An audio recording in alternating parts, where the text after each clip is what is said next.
ಆಕಾಶವಾಣಿ ಧಾರವಾಡ. ಗಿರಿಸಿರಿ ಝರಿ ತೊರೆ ಹೊಲ ಜಲ ಫಲ ನೆಲ ನೇಚರೇ ನಮ್ ಟೀಚರ್. ಅಲೆ ಎಲೆಯಲು ಸೆಲೆ ಎಲೆ ಎಲೆಯಲು ಕಲೆ ನೇಚರೇ ನಮ್ ಫ್ಯೂಚರ್. ಆ ಭಾಗ್ಯವೇ it's on the way not far away. ಆ ಕಾಲವೇ ಸಹನೆಯಲ್ಲಿ ನಾವು ಕಾಯೋಣವೇ. ಕೇಳಮ್ಮ ನಾಳೆ ಎಲ್ಲ ನಮ್ಮದೇ. ಇದನ್ನೆಂದು ಭೂಮಿ ಕೂಡ ನಂಬಿದೆ. ರಾಷ್ಟ್ರೀಯ ವಿಜ್ಞಾನ ದಿನದ ಅಂಗವಾಗಿ ರಾಮನ್ ಪರಿಣಾಮ ಮತ್ತು ವಿಜ್ಞಾನದ ಬೆಳವಣಿಗೆ ಈ ಕುರಿತು ಡಾಕ್ಟರ್ ಜಗದೀಶ್ ಟೋಣನ್ನವರ್ ಅವರೊಡನೆ ಸಂದರ್ಶನ. ಇವರೊಂದಿಗೆ ಶರಣಬಸವ ಚೋಳೇನ್. ಆತ್ಮೀಯ ಕೇಳುಗರೆ, ನಿಸರ್ಗ ನೋಡ್ತಾ ಇದ್ರೆ ನಮಗೆ ಎಂಥ ಒಂದು ಆನಂದ, ವಿಸ್ಮಯಕಾರಿ ಸಂಗತಿಗಳು ನಿಸರ್ಗದೊಳಗಿದೆ. ನಾವು ಇವತ್ತು ರಾಷ್ಟ್ರೀಯ ವಿಜ್ಞಾನ ದಿನವನ್ನ ಆಚರಿಸ್ತಾ ಇದ್ದೀವಿ. ವೈಜ್ಞಾನಿಕವಾಗಿ ನಾವು ಜೀವನವನ್ನು ನೋಡ್ಬೇಕಾಗ್ತದೆ. ಸತ್ಯ ಸಂಗತಿಗಳು ಜೀವನದಲ್ಲಿ ಆಗ್ತಾ ಇರೋ ಫ್ಯಾಕ್ಟ್ಸ್ ಅಂಡ್ ಫಿಗರ್ಸ್ ಅಷ್ಟೇ ಅಂತ ಹೇಳ್ತೀವಿ ನಾವು. ಇಲ್ಲ ಊಹಾಪೋಹಗಳಿಂದ ಜೀವನ ನಡೆಯ ಹೋಗಿಲ್ಲ. ಹೀಗಾಗಿ ಊಹಾಪೋಹಗಳಿಂದ ನಾವು ಬೆನ್ನ ಹತ್ತಿದ್ರೆ ಅದು ನಮಗೆ ನಿರಾಶೆಯನ್ನು ತಂದು ಕೊಡ್ತದೆ. ಆದ್ರೆ ಸಂಗತಿಗಳು ಮತ್ತು ಆದಂತ ಘಟನೆಗಳನ್ನ ನಾವು ನೋಡ್ತಾ ಇದ್ರೆ ಅದರಿಂದ ನಾವು ಏನನ್ನಾದ್ರೂ ಪಡಿಬಹುದು. ಅದಕ್ಕೆ ಉದಾಹರಣೆ ವಿಜ್ಞಾನ. ಇವತ್ತ ಸಿ ವಿ ರಾಮನ್ ಅವರ ರಾಮನ್ ಎಫೆಕ್ಟ್, ಅದಕ್ಕೆ ನೊಬೆಲ್ ಪ್ರೈಸ್ ಬಂತು. ಫೆಬ್ರವರಿ 28 ರಾಮನ್ ಎಫೆಕ್ಟ್ ಅನ್ನ ಕಂಡುಹಿಡಿಯಲಾಯಿತು. ರೋಹಿತ ವಿಜ್ಞಾನ ಇದಲ್ಲ. ಬೆಳಕು ಯಾವುದೋ ಒಂದು ಟ್ರಾನ್ಸ್ಪರೆಂಟ್ ಮೆಟೀರಿಯಲ್, ಅದರೊಳಗಡೆ ಹಾದು ಹೋದಾಗ ಕೆಲವೊಂದಿಷ್ಟು ಬೆಳಕಿನ ಕಿರಣಗಳು ಡಿಫ್ಲೆಕ್ಟ್ ಆಗುತ್ತೆ ಇನ್ ಡಿಫ್ರೆಂಟ್ ವೇ. ಅದು ತನ್ನ ವೇವ್ ಲೆಂತ್ ಅನ್ನು ಬದಲಾವಣೆ ಮಾಡಬಹುದು. ಅದರಿಂದ ಆಗುವಂತ ಬದಲಾವಣೆಗಳಿಂದ ಅಲ್ಲಿ ಕಂಡುಬರೋದೇ ನಮಗೆ ರಾಮನ್ ಎಫೆಕ್ಟ್. ಕಳೆದ ಶತಮಾನದ ಒಂದು ಬಹುಮುಖ್ಯ ಆವಿಷ್ಕಾರ. ಈ ಶತಮಾನಕ್ಕೆ ಅದರ ಅವಶ್ಯಕತೆ ಬಹಳ. ರಾಮನ್ ಮೈಕ್ರೋಸ್ಕೋಪ್ ಬಂದದ. ವಿಜ್ಞಾನ ವಿಭಾಗದೊಳಗ, ವಿಶೇಷವಾಗಿ ವೈದ್ಯಕೀಯ ವಿಜ್ಞಾನದೊಳಗ ಬಹಳ ರಹದಾರಿಯನ್ನ ಪಡೆದದು. ಕ್ಯಾನ್ಸರ್ ಕಾರಕ ಅಂಶಗಳನ್ನ ಆದಷ್ಟು ಬೇಗನೆ ಪತ್ತೆ ಹಚ್ಚಿ ಕ್ಯಾನ್ಸರ್ ರೋಗಿಗಳಿಗೆ ಸಹಾಯ ಆಗೋ ನಿಟ್ಟಿನೊಳಗೆ. ಆಮೇಲೆ ರಾಮನ್ ಸ್ಕ್ಯಾನಿಂಗ್ ಕೂಡ ಈಗ ಒಂದು ವಿಶೇಷ ರೀತಿಯೊಳಗ ನ್ಯಾನೋ ಟೆಕ್ನಾಲಜಿಯಲ್ಲಿ ಕೂಡ ಉಪಯೋಗ ಆಗ್ತದೆ. ಹಂಗೆ ನೋಡಿದ್ರೆ ಈ ವಿಜ್ಞಾನದ ದಿನದ ಈ ಸಂದರ್ಭದೊಳಗ ರಾಮನ್ ಎಫೆಕ್ಟ್ ಅನ್ನೋದು ಒಂದು ಯುಗದ ಒಂದು ಆವಿಷ್ಕಾರ ಅಂತಾನೆ ನಾವು ಅನ್ಕೊಳ್ಬಹುದು.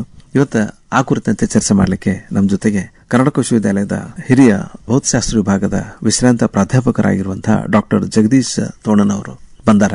ಅವರು ಕೂಡ ರಾಮನ್ ಎಫೆಕ್ಟ್ ಅನ್ನ ಬಹಳ ಹತ್ತಿರದಿಂದ ಅಭ್ಯಾಸ ಮಾಡಿದಂಥವ್ರು, ನೋಡಿದಂಥವ್ರು, ಮತ್ತೆ ತಮ್ಮ ಸಂಶೋಧನೆಯನ್ನ ಮುನ್ನಡೆಸಿದಂಥವ್ರು. ಸಾಕಷ್ಟು ವಿದ್ಯಾರ್ಥಿಗಳಿಗೆ ಮಾರ್ಗದರ್ಶನ ನೀಡಿ, ವಿಶೇಷವಾಗಿ ಒಂದು ಬೇಸಿಕ್ ಸೈನ್ಸ್ ಅಂತೀವಲ್ಲ, ಮೂಲಭೂತ ವಿಜ್ಞಾನದಲ್ಲಿ ನಾವು ಸಂಶೋಧನೆ ಮಾಡಬೇಕು ಅನ್ನೋ ಒಂದು ತುಡಿತಾ ಇರುವಂತಹ ಮಕ್ಕಳ ಸಂಖ್ಯೆ ಕಡಿಮೆ ಆಗ್ತಾ ಇದೆ. ಅಂಥವರ ಸಂಖ್ಯೆ ಜಾಸ್ತಿ ಆಗಬೇಕು ಅಂತ ಹೇಳಿ ಸಾಕಷ್ಟು ಪ್ರಯತ್ನ ಮಾಡಿದಂತ ಡಾಕ್ಟರ್ ಜಗದೀಶ್ ಟೋಣನ್ ಅವರು ಇವತ್ತ ನಮ್ಮ ಜೊತೆಗೆ ರಾಮನ್ ಎಫೆಕ್ಟ್ ಬಗ್ಗೆ ಮಾತಾಡ್ಲಿಕ್ಕೆ ಬಂದಾರ. ವಿಜ್ಞಾನ ದಿನದ ಈ ಒಂದು ಸಂದರ್ಭದೊಳಗ ಅವರನ್ನ ನಿಮ್ಮೆಲ್ಲರ ಪರವಾಗಿ ಸ್ವಾಗತ ಮಾಡ್ಲಿಕ್ಕೆ ಸಂತೋಷ ಆಗುತ್ತೆ. ಡಾಕ್ಟರ್ ಜಗದೀಶ್ ಟೋಣನ್ ಅವರವರೇ, ನಮ್ಮೆಲ್ಲ ಆತ್ಮೀಯ ಕೇಳುಗರ ಪರವಾಗಿ ಸ್ವಾಗತ, ಸುಸ್ವಾಗತ. ನಮಸ್ಕಾರ. ನಿಮಗೆ ವಿಜ್ಞಾನದ ನಮಸ್ಕಾರಗಳು. ಈ ಅವಕಾಶ ಕೊಟ್ಟಿದ್ದಕ್ಕೆ ನಿಮಗೂ ಕೃತಜ್ಞತೆಗಳು. ಆಕಾಶವಾಣಿ ಧಾರವಾಡಕ್ಕೆ ತಾವು ಬಂದಿದ್ದೀರಿ. ರಾಮನ್ ಎಫೆಕ್ಟ್ ಅನ್ನೋದು ಒಂದು ಬಹಳ ವಿಸ್ಮಯಕಾರಿ ಸಂಗತಿ. ವಿಜ್ಞಾನ ದಿನದ ಸಂದರ್ಭದೊಳಗ ಏನು ಆರಂಭಿಕವಾಗಿ ತಾವು ಪೀಠಿಕೆಯನ್ನ ಹೇಳ್ತೀರಿ ಡಾಕ್ಟರ್ ಜಗದೀಶ್? ರಾಷ್ಟ್ರೀಯ ವಿಜ್ಞಾನ ದಿನ ಪ್ರತಿ ವರ್ಷ ನಾವು ಆಚರಿಸ್ತಾ ಇದ್ದೇವೆ. ಈ ರಾಷ್ಟ್ರೀಯ ವಿಜ್ಞಾನ ದಿನದ ಮಹತ್ವ ಏನಂತಂದ್ರೆ, ಸರ್ ಸಿ ವಿ ರಾಮನ್ ಅವರು 1928 ಫೆಬ್ರವರಿ 28 ತಮ್ಮ ಪ್ರಯೋಗಾಲಯದಲ್ಲಿ ಒಂದು ಹೊಸ ಪರಿಣಾಮವನ್ನು ನೋಡ್ತಾರೆ. ಅದು ಕೆಲ ದಿವಸಗಳಿಂದ ಅವರು ಮಾಡ್ತಾ ಇದ್ರು. ಕೊನೆಗೆ ಅವರಿಗೆ ಮನದಟ್ಟಾಯ್ತು, ಇದು ಒಂದು ಹೊಸದು, ಇದು ಯಾರೂ ನೋಡಿಲ್ಲ, ಇದ್ರ ಬಗ್ಗೆ ತಕ್ಷಣ ವಿಜ್ಞಾನ ಲೋಕಕ್ಕೆ ನಾನು ತಿಳಿಸ್ಬೇಕು ಅಂತ ಹೇಳಿ ಅವರು ತಕ್ಷಣ ಒಂದು ಲೇಖನವನ್ನು ಬರೆದು ಬ್ರಿಟಿಷ್ ನಿಯತಕಾಲಿಕ ಜರ್ನಲ್ ಅಂತ ಏನಿದೆ ನೇಚರ್ನಲ್ಲಿ ಅದನ್ನು ಪ್ರಕಟ ಮಾಡಿದರು. ಫೆಬ್ರವರಿ 16 ಅವರಿಗೆ ಅದು ಗೊತ್ತಾಗಿತ್ತು, ಇದು ಹೊಸ ಒಂದು ಪರಿಣಾಮ ಅಂತ ಹೇಳಿ. 28 ಅದರ ಘೋಷಣೆ ಆಯಿತು. 29 ಅದು ಲೀಪ್ ಇಯರ್, ಕಲ್ಕತ್ತಾದಲ್ಲಿ ಅವರಿದ್ರು.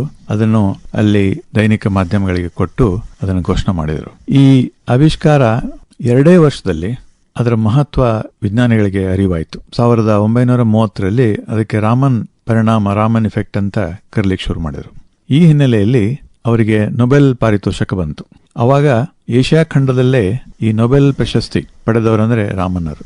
ಅಂದಿನಿಂದ ಇಲ್ಲಿಯವರೆಗೂ ರಾಮನ್ ಪರಿಣಾಮ ಎಲ್ಲ ಕ್ಷೇತ್ರಗಳಲ್ಲೂ ಹಬ್ಬಿದೆ. ಎಲ್ಲ ವಿಜ್ಞಾನ ಶಾಖೆಗಳಲ್ಲಿ ರಾಮನ್ ಪರಿಣಾಮ ಉಪಯೋಗ ನಾವು ನೋಡಿದ್ದೇವೆ. ಅದರ ಜೊತೆಗೆ ರಾಮನ್ ಪರಿಣಾಮ ನೋಡ್ಬೇಕಾದ್ರೆ ನಮಗೆ ಉಪಕರಣಗಳು ಬೇಕಾಗ್ತವೆ. ರಾಮನ್ ಸ್ಪೆಕ್ಟ್ರೋಮೀಟರ್ಸ್ ಅಂತ ಹೇಳ್ತೀವಿ. ಅದರಲ್ಲೂ ಕೂಡ ಸಾಕಷ್ಟು ನಾವೀನ್ಯತೆಗಳು ಬಂದವು, ಹೊಸ ಹೊಸ ವಿನ್ಯಾಸಗಳು ಬಂದು ಅದು ಕೂಡ ಒಂದು ದೊಡ್ಡ ಉದ್ಯಮಿಯಾಗಿ ಬೆಳೆದ ಇವತ್ತು. ಅದರ ಜೊತೆಗೆ ಇತ್ತೀಚೆಗೆ ಕಳೆದ 20 ವರ್ಷಗಳಲ್ಲಿ ರಾಮನ್ ಮೈಕ್ರೋಸ್ಕೋಪ್ ಅಂತ ಒಂದು ಹೊಸ ಉಪಕರಣ ಬಂದದ. ಅದರ ಪ್ರಭಾವ ಮತ್ತು ಅದರದ್ದು ಸಾಮರ್ಥ್ಯ ಇಷ್ಟದೆ. ಒಂದು ಔಷಧ ಅಂಗಡಿಯಿಂದ ಒಂದು ಗುಳಿಗೆಯನ್ನು ತಗೊಂಡು ನೇರವಾಗಿ ಆ ರಾಮನ್ ಮೈಕ್ರೋಸ್ಕೋಪ್ ನಲ್ಲಿ ಇಟ್ಟು ಅದರಲ್ಲಿ ಏನೇನಿದೆ ಕೆಮಿಕಲ್ ಅಂದ್ರೆ ನಾವು ರಾಸಾಯನಿಕ ವಸ್ತುಗಳು ಏನೇನಿದೆ ಅಂತ ನೇರವಾಗಿ ನಾವು ನೋಡಬಹುದು. ಮೈಕ್ರೋಸ್ಕೋಪ್ ನಮಗೆಲ್ಲರಿಗೂ ಗೊತ್ತದೆ, ಅದರಲ್ಲಿ ಸೂಕ್ಷ್ಮ ಪದಾರ್ಥಗಳನ್ನು ನಾವು ನೋಡಬಹುದು ಕಣ್ಣಲ್ಲಿ. ಈ ರಾಮನ್ ಮೈಕ್ರೋಸ್ಕೋಪ್ನಲ್ಲಿ ನೋಡೋದ್ರ ಜೊತೆಗೆ ರಾಸಾಯನಿಕ ವಸ್ತುಗಳ ಚದುರುವಿಕೆ, ಅದರ ವಿನ್ಯಾಸ ಎಲ್ಲ ಮಾಹಿತಿಯನ್ನು ಕೊಡ್ತದೆ. ಇನ್ನು ವೈದ್ಯಕೀಯ ಶಾಸ್ತ್ರದಲ್ಲಿ ಎಲ್ಲ ಬಗೆಯ ಕ್ಯಾನ್ಸರ್ ರೋಗಗಳ ಅಧ್ಯಯನವನ್ನ ಈ ರಾಮನ್ ಸ್ಪೆಕ್ಟ್ರೋಸ್ಕೋಪಿಯಿಂದ ಮಾಡ್ತಾ ಇದ್ದೀವಿ. ಸಾಕಷ್ಟು ಅದರ ಬಗ್ಗೆ ವೈದ್ಯರು ಮತ್ತು ವೈದ್ಯಕೀಯ ವಿಜ್ಞಾನಿಗಳು ತಿಳ್ಕೊಂಡಿದ್ದಾರೆ. ಇನ್ನೇನು ಇವತ್ತು ನಾಳೆ ರಾಮನ್ ಸ್ಕ್ಯಾನಿಂಗ್ ಅನ್ನುವಂಥ ಒಂದು ಉಪಕರಣ ಆಸ್ಪತ್ರೆಗೆ ಬಂದ್ರೆ ಆಶ್ಚರ್ಯನಿಲ್ಲ. ಅದರ ಪರಿಣಾಮ ಎಲ್ಲ ವಿಜ್ಞಾನ ಕ್ಷೇತ್ರಗಳಿಗೆ ಹಬ್ಬಿ ಇನ್ನೂ ಹೆಚ್ಚಿನ ರೀತಿಯಲ್ಲಿ ಇದರ ಬಗ್ಗೆ ಅಧ್ಯಯನ, ನಾವೀನ್ಯತೆ ಬರಬೇಕನ್ನೋ ಉದ್ದೇಶದಿಂದ ಈ ರಾಷ್ಟ್ರೀಯ ವಿಜ್ಞಾನ ದಿನಾಚರಣೆ ಆಚರಿಸ್ತಾ ಇದ್ದೇವೆ. ಇದರಿಂದ ಮಕ್ಕಳು ಮತ್ತು ವಿದ್ಯಾರ್ಥಿಗಳು ಪ್ರೇರಣೆ ಸಿಗಲಿ ಅಂತ. ಡಾಕ್ಟರ್ ಜಗದೀಶ್ ಟೋಣನ್ ಅವರವರೇ, ಇಂಥ ಒಂದು ಅಭೂತಪೂರ್ವ ಒಂದು ಸಂಶೋಧನೆ ಕಾರಣವಾಗಿರುವಂತಹ ಸಿ ವಿ ರಾಮನ್ ಅವ್ರ ಬಗ್ಗೆ ನಾವು ತಿಳ್ಕೊಳ್ಬೇಕು. ತಾವು ಅವರನ್ನು ಬಹಳ ಆರಾಧಿಸ್ತೀರಿ, ಮತ್ತೆ ತಮ್ಮ ಒಂದು ವಿಜ್ಞಾನದ ಪ್ರೇರಣೆ ಅಂತೇಳಿ ತಾವು ತಿಳ್ಕೊಂಡಿದ್ದೀರಿ. ಸಿ ವಿ ರಾಮನ್ ಅವ್ರ ಬಗ್ಗೆ ಹೇಗೆ ಅವರು ತಮ್ಮ ಆರಂಭಿಕ ಜೀವನವನ್ನು ಕಳೆದ್ರು, ಮತ್ತೆ ಸಂಶೋಧನೆ ಅನ್ನೋದು ಹೇಗೆ ಅವ್ರಿಗೊಂದು ಪ್ರವೃತ್ತಿ ಆಗಿತ್ತು, ಹೇಗೆ ನಾವು ಇವತ್ತು ಸಂಗೀತ ಒಳಗೆ ನಾವು ಭೀಮಸೇನ್ ಜೋಶಿ ಅವರು ತಗೊಂಡ್ರೆ, ವಿಜ್ಞಾನಕ್ಕೆ ನಾವು ರಾಮನ್ ಅವರು ತಮ್ಮ ಜೀವನವನ್ನು ತಾವು ಸಮರ್ಪಿಸಿಕೊಂಡ್ರು. ಅದು ವ್ಯವಸ್ಥಿತವಾಗಿ ಅವರು ಮಾಡ್ತಾ ಇದ್ರು. ಸಂಗೀತದೊಳಗೂ ಕೂಡ ಅವರು ವಿಜ್ಞಾನವನ್ನು ಕಂಡುಹಿಡಿತಾರೆ. ಸಂಗೀತದ ಒಂದು ಪ್ರೇಮಿ ಕೂಡ ಆಗಿದ್ರು. ಸಿ ವಿ ರಾಮನ್ ಅವ್ರ ಬಗ್ಗೆ ತಮಗೆ ತಿಳಿದಂತ ಅತ್ಯುತ್ತಮದ ಮಾಹಿತಿ ಈ ಸಂದರ್ಭದೊಳಗೆ ತಿಳ್ಕೋಬೇಕು ಅಂತ ಆಸೆ ಇದೆ, ದಯವಿಟ್ಟು ವಿವರಿಸಬಹುದಾ? ಅವಶ್ಯವಾಗಿ. ರಾಮನ್ ಅವರು ವಿಜ್ಞಾನಿ ಆಗಿದ್ದೇ ಒಂದು ವಿಸ್ಮಯಕಾರಿ ಘಟನೆ ಅಂತ ಹೇಳ್ಬೋದು. ಈ ಕಥೆ ಎಲ್ಲಾ ವಿದ್ಯಾರ್ಥಿಗಳಿಗೆ ಗೊತ್ತಾಗಬೇಕು. ರಾಮನ್ ಅವರು ತಮ್ಮ ವೃತ್ತಿ ಜೀವನವನ್ನು ಆರಂಭ ಮಾಡಿದ್ದು ಒಬ್ಬ ಸರ್ಕಾರಿ ನೌಕರನಾಗಿ. ಅವರು ಬಹಳ ಪ್ರತಿಭಾವಂತ ವಿದ್ಯಾರ್ಥಿಯಾಗಿದ್ರು. ಮದ್ರಾಸ್ ಪ್ರೆಸಿಡೆನ್ಸಿ ಕಾಲೇಜಿನಲ್ಲಿ BA ಮತ್ತು MA ಕೇವಲ 18 ವರ್ಷದಲ್ಲೇ ಮುಗಿಸಿದ್ರು. ಅವರು ಇಂಗ್ಲಿಷ್ ಮತ್ತು ಭೌತ ವಿಜ್ಞಾನದಲ್ಲಿ ಬಂಗಾರದ ಪದಕವನ್ನು ಗೆದ್ದಿದ್ರು. ಸಹಜವಾಗಿಯೇ ಹೆಚ್ಚಿನ ವ್ಯಾಸಂಗಕ್ಕೆ ಅಂದ್ರೆ PhD ರಿಸರ್ಚ್ ಸಂಶೋಧನೆ ಮಾಡಲಿಕ್ಕೆ ಇಂಗ್ಲೆಂಡಿಗೆ ಹೋಗ್ಬೇಕಂತ ಹೇಳಿ ಅವರಿಗೆ ಇಚ್ಛೆ ಇತ್ತು. ಸ್ನೇಹಿತರು, ಶಿಕ್ಷಕರು ಎಲ್ಲ ಅವರಿಗೆ ಪ್ರೇರಣೆ ಮಾಡಿದ್ರು. ಆದ್ರೆ ಅವರ ಆರೋಗ್ಯ ಅಂದ್ರೆ ಈ ಇಂಗ್ಲೆಂಡ್ ವಾತಾವರಣದ ನಿನಗೆ ಪ್ರತಿಕೂಲದ ವಾತಾವರಣ ಆಗ್ಲಿಕ್ಕಿಲ್ಲ ಅಂತ ಹೇಳಿ ಅಲ್ಲಿ ವೈದ್ಯ, ನಾವೇನೀಗ ಮೆಡಿಕಲ್ ಫಿಟ್ನೆಸ್ ಸರ್ಟಿಫಿಕೇಟ್ ಅಂತ ಹೇಳಿ ಸಿವಿಲ್ ಸರ್ಜನ್ ಅವರು ಅವರಿಗೆ ಅನರ್ಹ ಮಾಡಿಬಿಟ್ರು. ನೀನು ಹೋಗ್ಲಿಕ್ಕೆ ಆಗೋದಿಲ್ಲ. ಆ ಕಾರಣದಿಂದ ಅವ್ರ ತಂದೆ ಹೇಳಿದ್ರು, ಆಯ್ತು ನೀನು ICS ಪರೀಕ್ಷೆ ಕೊಡು ಅಂತ ಹೇಳಿ. ಆಯ್ತು ಅಂತ. ರಾಮನ್ ಅವರ ಪ್ರತಿಭೆ ಇಷ್ಟೊತ್ತಂದ್ರೆ ಯಾವ ಪರೀಕ್ಷೆ ಆದ್ರೂ ಅವ್ರ ಕೂತು ಅದರಲ್ಲಿ ಮೊದಲೇ ಸ್ಥಾನ ಗಿಟ್ಟಿಸ್ತಾ ಇದ್ರು. ಆ ಪರೀಕ್ಷೆ ಕೊಡ್ಬೇಕಾದ್ರೂ ಇಂಗ್ಲೆಂಡ್ಗೆ ಹೋಗ್ಬೇಕಾಯ್ತು. ಅದೇ ಕಾರಣದಿಂದ ಅವ್ರಿಗೆ ಹೋಗ್ಲಿಕ್ಕೆ ಆಗ್ಲಿಲ್ಲ. ಕೊನೆಗೆ ಉಳಿದಿದ್ದಂತಂದ್ರೆ ಈ ಹಣಕಾಸು ವಿಭಾಗ, ಫೈನಾನ್ಸ್ ಡಿಪಾರ್ಟ್ಮೆಂಟ್, ಅಲ್ಲೂ ಕೂಡ ರಾಷ್ಟ್ರ ಮಟ್ಟದಲ್ಲೇ ಆಯ್ಕೆ ಆಗ್ತಾ ಇತ್ತು. ಅದಕ್ಕೆ ಪ್ರವೇಶ ಪರೀಕ್ಷೆ ಆಯ್ತು. ಆ ಪರೀಕ್ಷೆ ಕೂತು ಅವ್ರು ಮೊದಲೇ ರ್ಯಾಂಕ್ ಬಂದ್ರು ಅಲ್ಲಿ. ಅದಾದ್ಮೇಲೆ ಅಸಿಸ್ಟೆಂಟ್ ಅಕೌಂಟೆಂಟ್ ಜನರಲ್ ಅಂತ ಹೇಳಿ ಅವ್ರ ನೇಮಕ ಆಯ್ತು. ಹಾಗೆ 1907ರಲ್ಲಿ ಕಲ್ಕತ್ತಾಗೆ ಅವರಿಗೆ ಪೋಸ್ಟಿಂಗ್ ಆಯ್ತು. ಅವಾಗ ಅವರಿಗೆ ವಯಸ್ಸು ಕೇವಲ 18, ಮದುವೆನೂ ಆಗಿತ್ತು. ಇದು ಯಾರು ನಂಬಲಿಕ್ಕಿಲ್ಲ ಹೇಳಿದ್ರೆ. 10 ವರ್ಷದಲ್ಲಿ ಶ್ರೇಷ್ಠ ವಿಜ್ಞಾನ ಲೇಖನಗಳನ್ನ ಪ್ರಕಟತಾ ಮಾಡ್ತಾ ಹೋದ್ರು. ಒಳ್ಳೆ ಒಳ್ಳೆ ಲೇಖನಗಳನ್ನು ಪ್ರಕಟಿಸಿದ್ರು ಅವರು. 1917ರೊಳಗೆ ಅವ್ರ ಹೆಸರು ಇಂಗ್ಲೆಂಡ್ನಲ್ಲಿ ಮಾತಾಡಲಿಕ್ಕೆ ಶುರು ಮಾಡಿದ್ರು. ಭಾರತದಲ್ಲಿ ಒಬ್ಬ ಸಿ ವಿ ರಾಮನ್ ಅಂತ ಹೇಳಿ ಒಳ್ಳೆ ಒಳ್ಳೆ ಲೇಖನಗಳನ್ನ ಪ್ರಕಟಣೆ ಮಾಡ್ತಾ ಇದ್ದಾರೆ, ಒಳ್ಳೆ ಒಳ್ಳೆ ಸಂಶೋಧನೆ ಮಾಡ್ತಾ ಇದ್ದಾರೆ. ಹಂಗೆ ನೋಡಿದ್ರೆ ಅವರಿಗೆ ಯಾವ ಸವಲತ್ತುಗಳು ಇರಲಿಲ್ಲ. ಯುರೋಪ್ದಲ್ಲಿ ಅವಾಗ ಹೊಸ ಹೊಸ ವಿಜ್ಞಾನಗಳು ಉದಯವಾಗಿದ್ದು. ಕ್ವಾಂಟಮ್ ಸಿದ್ಧಾಂತ ಅಂತ ಒಂದು ಕಡೆ, ಐನ್ಸ್ಟೀನ್ ಸಾಪೇಕ್ಷತಾವಾದ ಅಂತ ಇನ್ನೊಂದು ಕಡೆ. ಈ ಗಾಳಿಯಲ್ಲಿ ಬೀಸ್ತಾ ಇತ್ತು. ಜರ್ಮನ್ ಪೂರ್ಣ ಯುರೋಪದಲ್ಲಿ ಎಲ್ಲಾ ಹೊಸ ಹೊಸ ವಿಜ್ಞಾನ ಸಂಶೋಧನೆ ನಡೆದಿದೆ. ಆದ್ರೆ ರಾಮನ್ನರಿಗೆ ಅವೆಲ್ಲ ಅಂತ ಇದರಲ್ಲಿ ಕೆಲಸ ಮಾಡೋ ಭಾಗ್ಯ ಇರಲಿಲ್ಲ ಅವ್ರಿಗೆ. ಅಂತ ಹೇಳೋರು ಬಿಡ್ಲಿಲ್ಲ. ತನ್ನದೇ ಆದ ರೀತಿಯಲ್ಲಿ ತನ್ನ ಪ್ರತಿಭೆಯನ್ನು ಉಪಯೋಗ ಮಾಡಿಕೊಂಡು ಹಗಲಿರಲು ಕೆಲಸ ಮಾಡಿ ಅವರು ಇಲ್ಲಿ ವಿಜ್ಞಾನದ ಮುಖ್ಯ ನಾವು ಗಮನಿಸಬೇಕಾದೇನೆಂದ್ರೆ, ನೀವು ಸರಳ ಒಂದು ಪ್ರಯೋಗವನ್ನು ಮಾಡಿರಬಹುದು, ಆದ್ರೆ ಅದರಿಂದ ಹೊಸ ವಿಜ್ಞಾನ ಏನು ಬಂತು, ವಿಶ್ಲೇಷಣೆ, ಅದು ಬಹಳ ಮುಖ್ಯ. ಇನ್ನೊಬ್ಬ ವಿಜ್ಞಾನಿ ಅದನ್ನ ಯಾವಾಗಲೂ ಪ್ರಶಂಸಿಸ್ತಾನ. ರಾಮನ್ನರಲ್ಲೇ ಅದು ಒಂದಿತ್ತು. ಅವರು ಸರಳವಾದ ಪ್ರಯೋಗಗಳನ್ನು ಮಾಡಿದ್ರು ಕೂಡ ಅದರಿಂದ ಹೊಸ ಹೊಸ ವಿಜ್ಞಾನದ ವಿಶ್ಲೇಷಣೆ ಮಾಡ್ತಾ ಇದ್ರು. ಸೈಂಟಿಫಿಕ್ ಅನಾಲಿಸಿಸ್ ಅದು ಬಹಳ ಅವರಲ್ಲಿ ಇತ್ತು. ಹೀಗೆ ಮಾಡ್ತಾ ಮಾಡ್ತಾ ವಿಜ್ಞಾನ ಲೇಖನಗಳನ್ನ ಪ್ರಕಟಿಸ್ತಾ ಹೋದ್ರು ಅವರು. ಅವರಿಗೆ ಮನ್ನಣೆನೂ ಸಿಕ್ತು. ಅದನ್ನು ನೋಡಿ ಕಲ್ಕತ್ತಾ ವಿಶ್ವವಿದ್ಯಾಲಯದ ಕುಲಪತಿಯಾದ ಶ್ರೇಷ್ಠ ಹೈಕೋರ್ಟ್ ಜಡ್ಜಿ ಇದ್ರು ಅವರು, ಸರ್ ಅಶುತೋಷ್ ಮುಖರ್ಜಿ ಅಂತ ಹೇಳಿ. ಅವರು ರಾಮನ್ನರಿಗೆ ಕರೆದು ನೀವು ಇಷ್ಟು ಕೆಲಸ ಮಾಡಿದೆ ಅಂದಮೇಲೆ ನೀವು ವಿಶ್ವವಿದ್ಯಾಲಯ ಸೇರ್ಕೊಡ್ರಿ ಅಂತ, ನಾನು ನಿಮಗೆ ಪ್ರೊಫೆಸರ್ ಮಾಡ್ತೀನಿ ಅಂತ. ಅವರಲ್ಲಿ ಈ ದತ್ತಿ, ನಾವೇನು ಎಂಡೋಮೆಂಟ್ ಅಂತೇವೆ, ಹಂಗೆ ಶ್ರೀಮಂತರು ಅಲ್ಲಿ ದತ್ತಿ ಇಡ್ತಾ ಇದ್ರು. ಒಬ್ರು ಸರ್ ತಾರ್ಕಾನಾಥ್ ಪಲಿತ್ ಅಂತ ಹೇಳಿ ದತ್ತಿ ಇಟ್ಟಿದ್ರು. ಆ ದತ್ತಿ ಅಡಿಯಲ್ಲಿ ನಾನು ನಿನಗೆ ಪ್ರೊಫೆಸರ್ ಮಾಡ್ತೇನೆ ಅಂತ ಹೇಳಿದ್ರು. ಆದ್ರೆ ಅವ್ರು ಹೇಳಿದ್ರು, ಒಂದು ಏನು ಸಮಸ್ಯೆ ಏನಂತಂದ್ರೆ, ನಿನಗೆ ತಿಂಗಳಿಗೆ 1100 ರೂಪಾಯಿ ನಿನಗೆ ಸಂಬಳ ಬರ್ತದೆ, ಅಲ್ಲಿ ನಾ ಕೊಡೋದು ನಿನಗೆ ಕೇವಲ 600 ಅಂತ ಹೇಳಿದ್ರು. ಅದಕ್ಕೆ ರಾಮನ್ ಅವರ ಅಡ್ಡಿ ಇಲ್ಲ ಅಂತ, ನಾನು ನಮ್ಮ ಇಲಾಖೆಯಿಂದ ನಾನು ರಜೆ ಕೇಳ್ತೀನಿ, ಬರ್ತೀನಿ ಇಲ್ಲಿ ಅಂತ ಹೇಳಿ. ಆದ್ರೆ ಅದಕ್ಕೆ ಶಿಕ್ಷಣ ಇಲಾಖೆ ಒಪ್ಪಲಿಲ್ಲ. ನೀವು ಇಲ್ಲಿರಬೇಕು, ಇಲ್ಲಾಂದ್ರೆ ಅಲ್ಲಿರಬೇಕು ಅಂತ ಹೇಳಿ. ಅದು ಬ್ರಿಟಿಷ್ ಅವರ ನಿಯಮ. ರಾಮನ್ನವರು ಕೆಲವೊಂದು ಇದರಲ್ಲಿ ಬಹಳ ಅವರು ದಿಟ್ಟ ಹೆಜ್ಜೆ. ಆಯ್ತು, ನಾನು ರಾಜೀನಾಮೆ ಕೊಡ್ತೇನೆ ಅಂದ್ರೆ ನೌಕರಿ 1100 ರೂಪಾಯಿ ತಿಂಗಳಿಗೆ. ಅವ್ರು ಬಂದಿದ್ದು ಇದಕ್ಕೆ 600 ರೂಪಾಯಿ ಪ್ರೊಫೆಸರ್ ಆಗಿ. ಇನ್ಯಾರು ಆಗಿದ್ರು ಬಹುಶಃ ಅದನ್ನ ಮಾಡ್ತಿರ್ಲಿಲ್ಲ. ಮುಂದೆ ಇವರು ಅಕೌಂಟೆಂಟ್ ಜನರಲ್ ಆಫ್ ಇಂಡಿಯಾ ಆಗ್ತಾ ಇದ್ರು, ದೊಡ್ಡ ಹುದ್ದೆ. ಆದ್ರೆ ರಾಮನ್ನದಲ್ಲಿ ಏನು ವಿಜ್ಞಾನ ಇದ್ದಲ್ಲ, ಅದು ಬಹಳ ಗಟ್ಟಿ ಇತ್ತು. ರಾಮನ್ನವರು ಅದನ್ನ ನೌಕರಿಗೆ ರಾಜೀನಾಮೆ ಕೊಟ್ಟು ಇಲ್ಲಿ ಪ್ರೊಫೆಸರ್ ಆದರು. ಅದು ಅಶುತೋಷ್ ಮುಖರ್ಜಿಗೆ ಬಹಳ ಸಂತೋಷ ಆಯ್ತು. ಯಾವ ವಿದ್ಯಾರ್ಥಿ ಸ್ವಂತ ಸಂಶೋಧನೆ ಮಾಡಿ ಪ್ರಬಂಧವನ್ನು ಮಂಡಿಸ್ತಾನೋ ಆ ಪ್ರಬಂಧಕ್ಕೆ DSc ಅಂತ ಕೊಡ್ತಾ ಇದ್ರು, ಡಾಕ್ಟರ್ ಆಫ್ ಸೈನ್ಸ್ ಅಂತ. ಅದು PhD ಗೆ ಸಮಾನ. ಅದನ್ನ ಅಶುತೋಷ್ ಮುಖರ್ಜಿ ರಾಮನ್ನರಿಗೆ ಕೊಟ್ರು, DSc ಅಂತ. ಇದರಿಂದ ರಾಮನ್ನವರು ಕಲ್ಕತ್ತಾ ವಿಶ್ವವಿದ್ಯಾಲಯ ಸೇರ್ಕೊಂಡು ಪ್ರೊಫೆಸರ್ ಆದ್ರು. ನೋಡಿ, ಒಂದು ಟರ್ನಿಂಗ್ ಪಾಯಿಂಟ್ ಅದು. ಮುಂದೆ ವಿಜ್ಞಾನಿಯಾಗಿ ಆಗದ ಇತಿಹಾಸ ಅದು. ಆಮೇಲೆ ಅವರಿಗೆ ರಾಯಲ್ ಸೊಸೈಟಿ ಫೆಲೋ ಅಂತ ಹೇಳಿ ಆಯ್ಕೆ ಆದ್ರು. ದೊಡ್ಡ ಗೌರವ, fellow of the royal society ಅಂತ ಹೇಳಿ. ಆದ ತಕ್ಷಣ ಅದರಿಂದ ಇನ್ನಷ್ಟು ಹೆಚ್ಚಿನ ಮಾನ್ಯತೆ ಬಂತು ಅವರಿಗೆ. ಅವರಿಗೆ ಸನ್ಮಾನ ಇಟ್ಕೊಂಡಿದ್ರು ಕುಲಪತಿಗಳು ಮುಖರ್ಜಿ ಅವರು. ಒಂದು ಸ್ವಾರಸ್ಯವಾದ ಘಟನೆ ಅದು, ಆಗಿದೆ ಎಲ್ಲ ಗೊತ್ತಿಲ್ಲ. ಸನ್ಮಾನ ಮಾಡಿದ ಮೇಲೆ ಸರ್ ಅಶುತೋಷ್ ಮುಖರ್ಜಿ ಅವರು ರಾಮನ್ನರಿಗೆ ಕೇಳಿದ್ರಂತೆ, ರಾಮನ್ ನಿನ್ನ ಮುಂದೆ ಏನು ಅಂತ. ಈಗ FRS ಬಂತು, ಎಲ್ಲ ಮುಂದೆ ಏನು ಅಂತ ಕೇಳಿದಾಗ ರಾಮನ್ನರಲ್ಲಿ ಒಂದು ಏನು ಕಾಣಿಸ್ತಿತ್ತು ಅಂದ್ರೆ ಅವ್ರ ಆತ್ಮವಿಶ್ವಾಸ ಬಹಳ ಇತ್ತು. ಅವ್ರು ಹೇಳಿದ್ರಂತೆ, ನೊಬೆಲ್ ಪ್ರೈಸ್ ಆಫ್ ಕೋರ್ಸ್ ಅಂದ್ರಂತೆ, ಇನ್ನು ಮುಂದೆ ನೊಬೆಲ್ ಪ್ರೈಸ್ ಅಂತ ಹೇಳಿ. ಅದು ಖರೆ ಆಯ್ತು. ಹೌದು, ಎಷ್ಟು ಅವರಲ್ಲಿ ಆತ್ಮವಿಶ್ವಾಸ. ಅಂದ್ರೆ ಒಬ್ಬ ಬುದ್ಧಿವಂತ ಮತ್ತೆ ತನ್ನ ಜೀವನವನ್ನ ವಿಜ್ಞಾನಕ್ಕೋಸ್ಕರ ತೆಗೆದಂತ ಬಹಳ ಮೇಧಾವಿ ಡಾಕ್ಟರ್ CV ರಾಮನ್ ಅವರು. ಅಲ್ಲೇ ಒಂದು ವಿಶೇಷ ಏನಂದ್ರೆ, ಅವರು ವಿದ್ಯಾರ್ಥಿ ಇದ್ದಾಗ ಸಾಕಷ್ಟು ಪುಸ್ತಕಗಳನ್ನು ಓದಿದ್ರು. ಅದರಲ್ಲಿ 3 ಪುಸ್ತಕಗಳನ್ನ ಅವರು ತಮ್ಮ ಆತ್ಮಚರಿತ್ರೆಯಲ್ಲಿ ಬರೆದಾರೆ. ಅವರ ಮೇಲೆ ಅದು ಪ್ರಭಾವ ಬೀರಿದ್ದು. ಒಂದು ಪುಸ್ತಕ ಎಡ್ವಿನ್ ಅರ್ನಾಲ್ಡ್ ಅಂತ ಹೇಳಿ, ಅವರು ದ ಲೈಟ್ ಆಫ್ ಏಷ್ಯಾ ಅಂದ್ರೆ ಏಷ್ಯಾ ಜ್ಯೋತಿ, ಬುದ್ಧನ ಬಗ್ಗೆ ಬರೆದಿದ್ದ ಪುಸ್ತಕ. ರಾಮನ್ ಏನ್ ಹೇಳ್ತಾರಂದ್ರೆ, ಬುದ್ಧನ ಬಗ್ಗೆ ನಾನು ತಿಳ್ಕೊಂಡಿದ್ದೇನಂತಂದ್ರೆ, ಸತ್ಯ ಶೋಧನೆ ಮತ್ತು ನಿಮಗೆ ಈ ಸಾಕ್ಷಾತ್ಕಾರ ಆಗ್ಬೇಕಂದ್ರೆ ಮುಖ್ಯವಾದದ್ದು ತ್ಯಾಗ, ಸುಪ್ರೀಂ ಡೆಡಿಕೇಶನ್. ಹಿಂಗೆ ಆ ಮಾಡಿದಾಗ ಅಷ್ಟೇ 2 ಸಿಗ್ತಾವ ಅಂತ ಹೇಳಿ.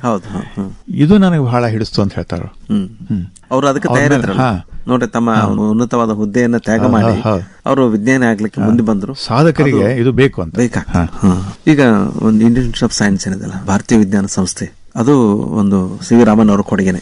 ಇವತ್ತು ಜಾಗತಿಕವಾಗಿ ಅತ್ಯಂತ ದೊಡ್ಡ ಸಂಸ್ಥೆಯಾಗಿ ಬೆಳೆದದ, ಭಾರತದ ಗೌರವವನ್ನು ಎತ್ತಿ ಹಿಡಿದು. ಅದಕ್ಕೆ ರಾಮನ್ ಅವರ ಕೊಡುಗೆ ಬಹಳ ಅನನ್ಯವಾದದ್ದು. ಆ ಕುರಿತಂತೆ ಒಂದೆರಡು ಮಾತು ಹೇಳ್ಬೋದಾ? 1930 ಆದ ತಕ್ಷಣ ರಾಮನ್ನರಿಗೆ ನೊಬೆಲ್ ಪ್ರಶಸ್ತಿ ಬಂತು. ಎಲ್ಲರಿಗೂ ಸಾಕಷ್ಟು ಚಿರಪರಿಚಿತರಾದ್ರು ಎಲ್ಲ. 32 ಸಮೀಪದಲ್ಲಿ ಇದೇನು ಇಂಡಿಯನ್ ಇನ್ಸ್ಟಿಟ್ಯೂಟ್ ಆಫ್ ಸೈನ್ಸ್, ಭಾರತೀಯ ವಿಜ್ಞಾನ ಸಂಸ್ಥೆ ಅಂತೇವಿ, ಅದು ಜೆಮ್ಶೆಡ್ಜಿ ಟಾಟಾ ಅವರು ಶುರು ಮಾಡಿದ್ರು. 1911 ಅವರಿಗೆ ಅದು ಹಿಂಗೆ ಮಾಡ್ಬೇಕು, ಒಂದು ಸಂಸ್ಥೆ ಕಟ್ಟಬೇಕಂತಿತ್ತು. ಅದು ಅವಾಗ ಜನ್ಮ ತಾಳಿತ್ತು. ಅಲ್ಲಿವರೆಗೂ ಒಬ್ಬ ಬ್ರಿಟಿಷ್ ವಿಜ್ಞಾನಿ ನಿರ್ದೇಶಕರಾಗಿ ಕೆಲಸ ಮಾಡ್ತಾ ಇದ್ರು. ಈ ಹೊತ್ತಿಗೆ ಈ ಸಲ ಯಾರು ಅದಕ್ಕೆ ಯಾರ ವ್ಯಕ್ತಿ ಅಂತ ಹೇಳಿ, ಈಗ ಹೆಂಗೆ ನಾವು ಕುಲಪತಿಗಳನ್ನ ಹುಡುಕ್ಬೇಕಾದ್ರೆ ಶೋಧನಾ ಸಮಿತಿ ಅಂತ ಮಾಡ್ತೇವಲ್ಲ, ಸರ್ಚ್ ಕಮಿಟಿ ಅಂತ ಹೇಳಿ, ಅವಾಗ ಕೂಡ ಪದ್ಧತಿ ಇತ್ತು. ಅವಾಗ 2 ಶೋಧನಾ ಸಮಿತಿಗಳ ರಚನೆ ಆಗ್ತಾ ಇತ್ತು. ಒಂದು ಭಾರತದಲ್ಲಿ, ಇನ್ನೊಂದು ಇಂಗ್ಲೆಂಡ್ ನಲ್ಲಿ. 2 ಸಮಿತಿಗಳ ಒಮ್ಮತ ಇದ್ದಾಗಷ್ಟೇ ಅದಕ್ಕೆ ವೈಸ್ರಾಯ್ ಮನ್ನಣೆ ಕೊಡ್ತಾ ಇದ್ರು.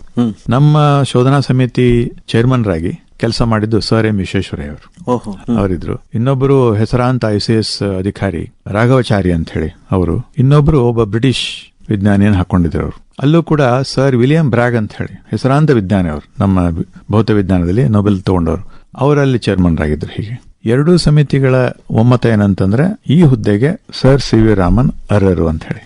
ಸರ್ CV ರಾಮನ್ ಅವರು ಪ್ರಥಮ ಭಾರತೀಯ ನಿರ್ದೇಶಕರಾದರು, first Indian director Indians of science Bengaluru.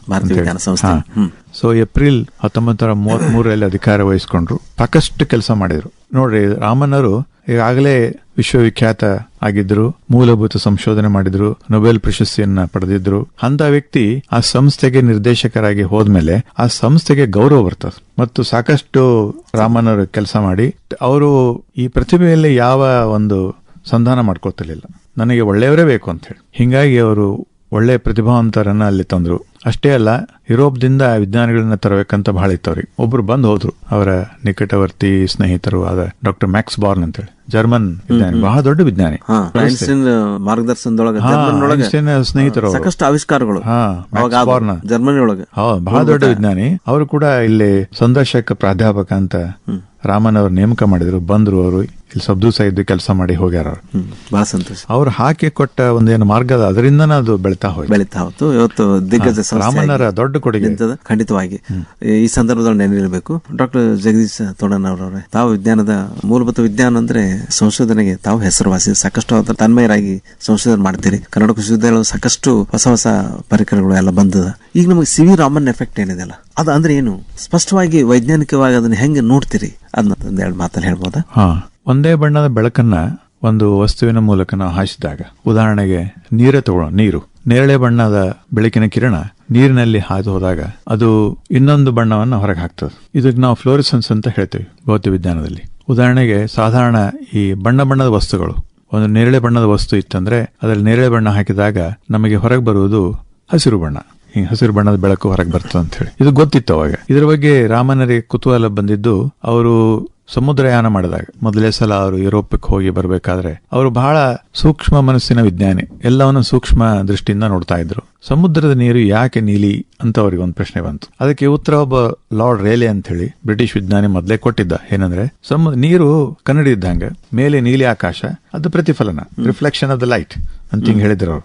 ಆ ರಾಮನಾದ್ರು ಹಾಗಿದ್ರೆ ನಾನು ಅದನ್ನ ಪರೀಕ್ಷೆ ಮಾಡಿ ನೋಡ್ಬೇಕು ಅಂತ ಅವರು ತಮ್ಮ ಕೋಟ್ ಪಾಕೆಟ್ ನಲ್ಲಿ 2 ಸಣ್ಣವಾದ ಒಂದು ಉಪಕರಣ ಇಟ್ಕೊಂಡೇ ಅಡ್ಡಾಡ್ತಿದ್ರು. ಒಂದರಲ್ಲಿ ಸ್ಪೆಕ್ಟ್ರೋಸ್ಕೋಪ್ ಅಂತ, ಅದರೊಳಗೆ ಸಣ್ಣ ಪ್ರಿಸಮ್ ಅಂತ ಇರ್ತದೆ. ಅದ್ರ ಮೂಲಕ ನೀವು ನೋಡಿದಾಗ ಬೆಳಕು ಅದು ಒಡೆದು 7 ಬಣ್ಣಗಳ ಕಾಣಿಸ್ತಾ ಹಿಂಗ್. ಇನ್ನೊಂದು ನಿಕೋಲ್ ಪ್ರಿಸಮ್ ಅಂತ ಹೇಳಿ, ಯಾವುದೇ ಒಂದು ಬೆಳಕು ಪ್ರತಿಫಲನ ಆದಾಗ ಆ ಬೆಳಕಿನ ಒಂದು ಗುಣಧರ್ಮ ಏನಂದ್ರೆ ಅದು ಎಲ್ಲಾ ಕಡೆ ಹೆಂಗ ಕಂಪಿಸ್ತಾ ಇರ್ತದೆ. ಪ್ರತಿಫಲನ ಆದ್ಕೊಳ್ಳ ಒಂದೇ ದಿಕ್ಕಿನಲ್ಲಿ ಕಂಪಿಸ್ತಾ ಹೋಗ್ತದೆ ಹಿಂಗೆ. ಅದಕ್ಕೆ ನಾವು ಇಂಗ್ಲಿಷ್ ನಲ್ಲಿ ಪೋಲರೈಸ್ಡ್ ಲೈಟ್ ಅಂತ ಹೇಳ್ತೇವೆ. ಹಿಂಗೆ ರಾಮನರ ವಾದ ಏನಂತಂದ್ರೆ, ಒಂದು ವೇಳೆ ಪ್ರತಿಫಲನದಿಂದ ನಾವು ಅದೇ ಬಣ್ಣ ನಾನು ನೋಡ್ತಾ ಇದ್ರೆ, ನಾನು ನಿಕೋಲ್ ಪ್ರಿಸಮ್ ಇಟ್ಟು ಆ ಪ್ರತಿಫಲನ ಬೆಳಕನ್ನ ನಾನು ಅದನ್ನ ಬಂದ್ ಮಾಡಿಬಿಟ್ರೆ ನನಗೆ ನಿಜವಾದ ಬಣ್ಣ ಏನು, ನೀರಿನ ಬಣ್ಣ ಗೊತ್ತಾಗಬೇಕು ಅಂತ ಅವರು ಅದು ನೋಡಿದಾಗ ಅದು ಮತ್ತೆ ನೀಲಿನೇ ಕಾಣಿಸ್ತದೆ. ಅವಾಗ ತಕ್ಷಣ ಅವರು ಒಂದು ಟಿಪ್ಪಣಿನ ಬರೆದ್ರು. ಅದು ಲಾರ್ಡ್ ರೇಲೆಗೆ ಕಳಿಸಿದ್ರು. ನೀವು ಹೇಳಿದ್ದು ವಿವರಣೆ ಸರಿ ಇಲ್ಲ ಅಂತ. ಅದನ್ನ ನೋಡಿ ಲಾರ್ಡ್ ರೇಲೆ ಒಪ್ಕೊಂಡ್ರು.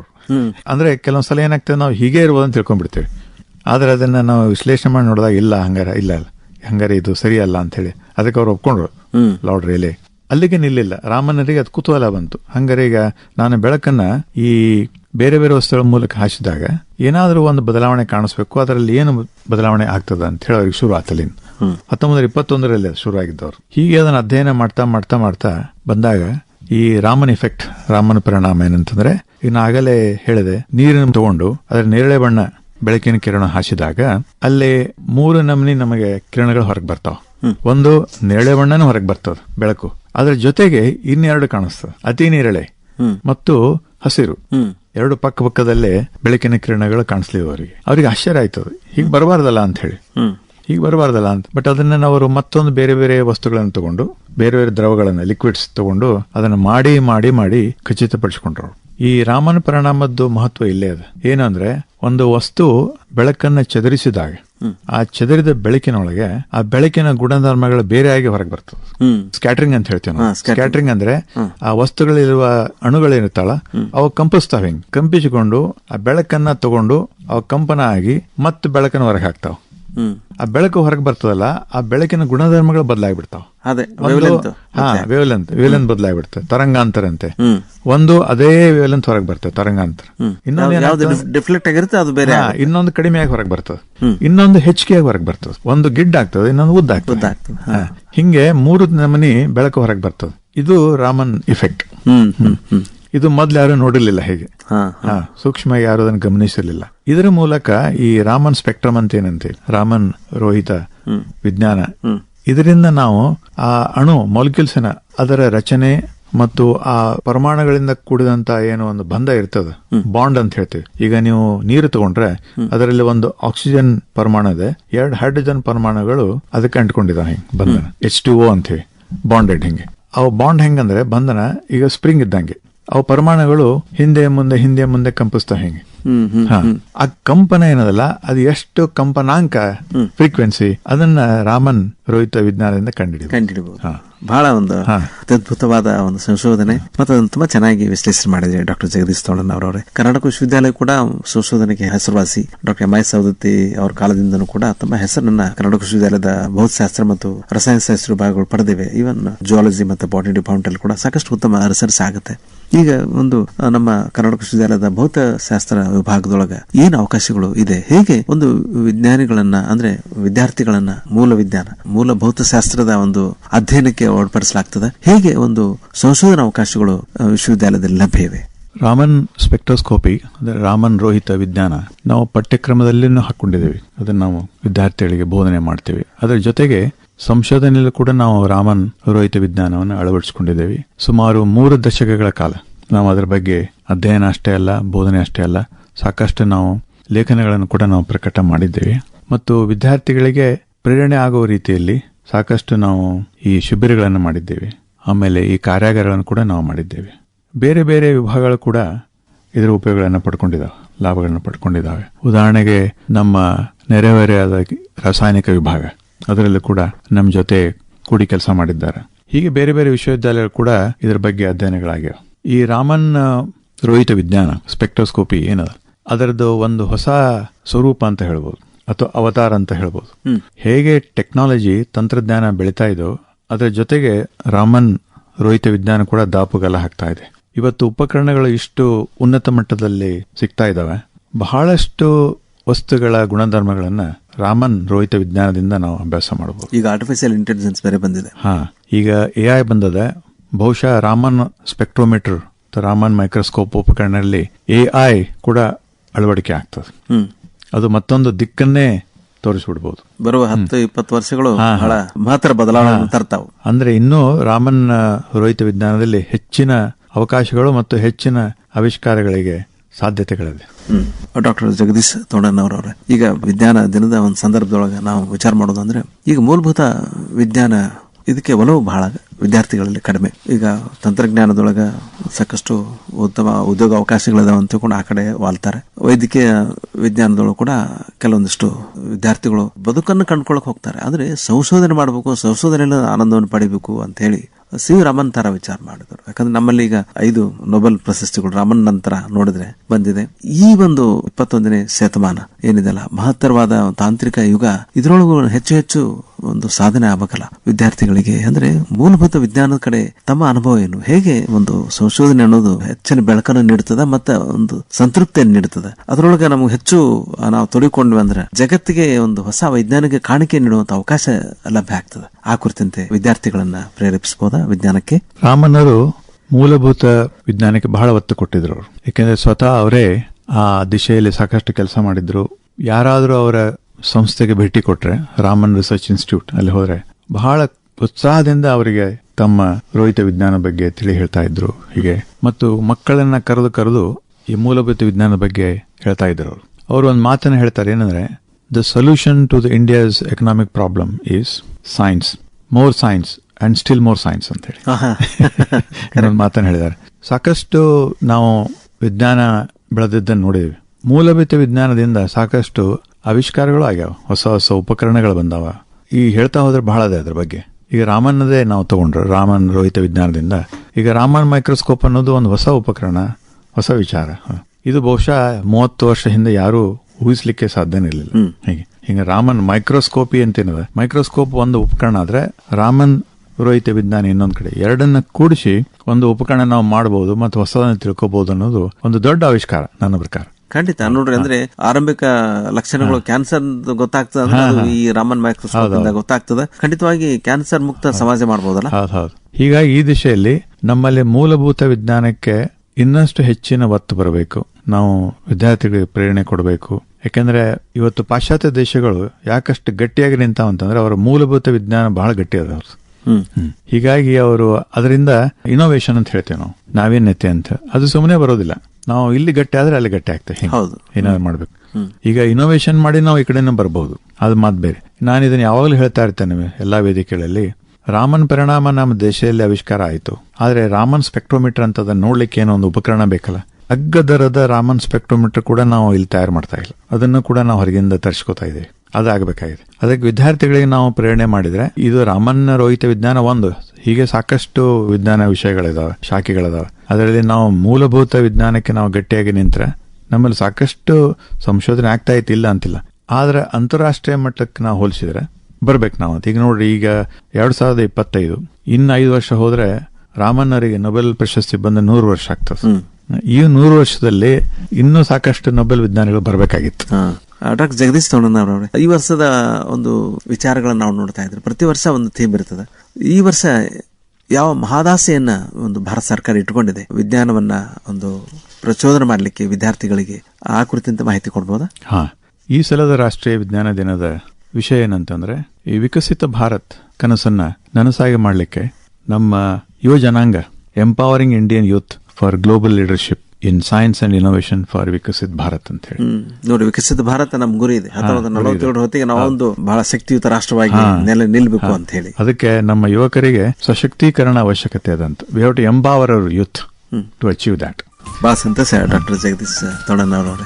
ನೋಡ್ರಿ, ಮಗು ಹೊಸ ಬಟ್ಟೆ ಅಂದ್ರೆ ಅಂತ ಸಂತೋಷ ನೋಡ್ರಿ. ಹಾಗೆ ಆರ್ಕೆ ಬಿಡಿಸಿ ನೋಡ್ರಿ, ಪೌಂಡಲ್ಲಿ ಇಳಿದಿರ್ತಾರೆ, ಅದು ನೀರು ಹೊರಗೋದ ತಕ್ಷಣ ಯುರೇಕಾ ಅಂತ ಹೇಳಿ ತನ್ನ ಅರಿವನ್ನೇ ಮರೆತು ಓಡಾಡ್ಬಿಡ್ತಾರೆ. ಅಂದ್ರೆ ನ್ಯೂಟನ್ ಅವರು ಮಾವಿನ ಹಣ್ಣು ತನ್ನಿಂದ ತಾನೇ ಕೆಳ ಬಿದ್ದಾಗ ಗುರುತ್ವಾಕರ್ಷಣ ಶಕ್ತಿ ಬಗ್ಗೆ, ಹಾಗೆ ಐನ್ಸ್ಟೈನ್ MC², ಅದು ಇತಿಹಾಸ. ಹಂಗೇನೆ ಸಿ ವಿ ರಾಮನ್ ಅವರ ರಾಮನ್ ಎಫೆಕ್ಟ್. ನಮ್ಮ ಒಂದು ಸಂತೋಷ ಅಂದ್ರೆ ಹೊಸದನ್ನು ನಾವು ಅನ್ವೇಷಣೆ ಮಾಡುವಂತಹ ಒಂದು ಆ ಸಂತೋಷ, ಆ ಒಂದು process it self is so wonderful. ಆ ಕುರಿತಂತೆ ನಮ್ಮ ವಿದ್ಯಾರ್ಥಿಗಳು ಲಕ್ಷ್ಯ ವಹಿಸಬೇಕು. ಮತ್ತೆ ಭಾರತ ಸರ್ಕಾರ ಇನ್ನೂ ಹೆಚ್ಚು ಇವರಿಗೆ ಪ್ರೋತ್ಸಾಹವನ್ನು ನೀಡಬೇಕು. ಹೊಸ ಹೊಸ ಸಂಶೋಧನೆಗಳು ಆಗ್ಬೇಕು. 5 ನೊಬೆಲ್ ಪ್ರಶಸ್ತಿಗಳು ವಿಜ್ಞಾನದಲ್ಲಿ ಅಂದ್ರೆ ನಮ್ಮ ಭಾರತ ದೇಶಕ್ಕೆ ಕಡಿಮೆನೇ ಅದು. ಹಾಗೆ ಇನ್ನೂ ಅವಕಾಶಗಳು ಬಹಳ ಅದ. ಸ್ಕೈಸ್ ಲಿಮಿಟ್ ಅನ್ನೋ ತರ ಈಗ ಅವಕಾಶಗಳು ಬರ್ತಾ ಇದೆ. ಸಾಕಷ್ಟು ವಿದ್ಯಾರ್ಥಿಗಳು ವಿಜ್ಞಾನದ ಕಡೆ ಆಸಕ್ತಿ ತೆಗೆದುಕೊಂಡು ಒಂದು ಹೊಸ ಹೊಸ ಅನ್ವೇಷಣೆಗಳನ್ನು ಮಾಡಲಿ ಅಂತ ಆಸೆ ಮಾಡ್ತಾ, ಈ ವಿಜ್ಞಾನದ ದಿನದ ಈ ಸಂದರ್ಭದೊಳಗೆ ನಮ್ಮ ಸ್ಟುಡಿಯೋಕ್ಕೆ ಬಂದು ತಮ್ಮ ಪ್ರೀತಿಯ ಸಮಯವನ್ನು ನಮ್ಮ ಜೊತೆ ಮೀಸಲಿಟ್ಟಿದ್ದೀರಾ. ರಾಮನ್ ಎಫೆಕ್ಟ್ ಬಗ್ಗೆ ಬಹಳ ವಿಸ್ತೃತವಾಗಿ ಮಾಹಿತಿ ನೀಡಿದ ಡಾಕ್ಟರ್ ಜಗದೀಶ್ ತೋಣನ್ ಅವರೇ, ನಿಮಗೆ ಹೃತ್ಪೂರ್ವಕ ಅಭಿನಂದನೆಗಳು, ಧನ್ಯವಾದಗಳು. ನಮಸ್ಕಾರ. ನಮಸ್ಕಾರ. ಕಾದು ಕಾದು ತೆರೆದಿದೆ ಒಡಲು, ಸ್ವಾತಿ ಮಳೆ ಬರಬಹುದೇ, ಯಾವ ಹನಿಗೆ ಯಾವ ಚಿಪ್ಪೋ ಎಂದೋ ವಿಧಿ ಬರೆದಿಹುದೇ. ಕಾಯೋದು ಕಹಿಯಾದರೂ ಹನಿಯೊಂದು ಮಣಿಯಾಗದೆ, ನನಗಾಗೆ ಎಲ್ಲೋ ಒಂದು ಪಾಲಿದೆ. ಇದುವರೆಗೆ ರಾಷ್ಟ್ರೀಯ ವಿಜ್ಞಾನ ದಿನದ ಅಂಗವಾಗಿ ರಾಮನ್ ಪರಿಣಾಮ ಮತ್ತು ವಿಜ್ಞಾನದ ಬೆಳವಣಿಗೆ ಈ ಕುರಿತು ಡಾಕ್ಟರ್ ಜಗದೀಶ್ ಟೋಣನ್ ನವರ್ ಅವರೊಡನೆ ಸಂದರ್ಶನ ಕೇಳಿದಿರಿ. ಇವರನ್ನು ಸಂದರ್ಶಿಸಿದವರು ಶರಣಬಸವ ಚೋಳೀನ್. ಸಂಕಲನ ಸುಮಾ ಸುರೇಶ್.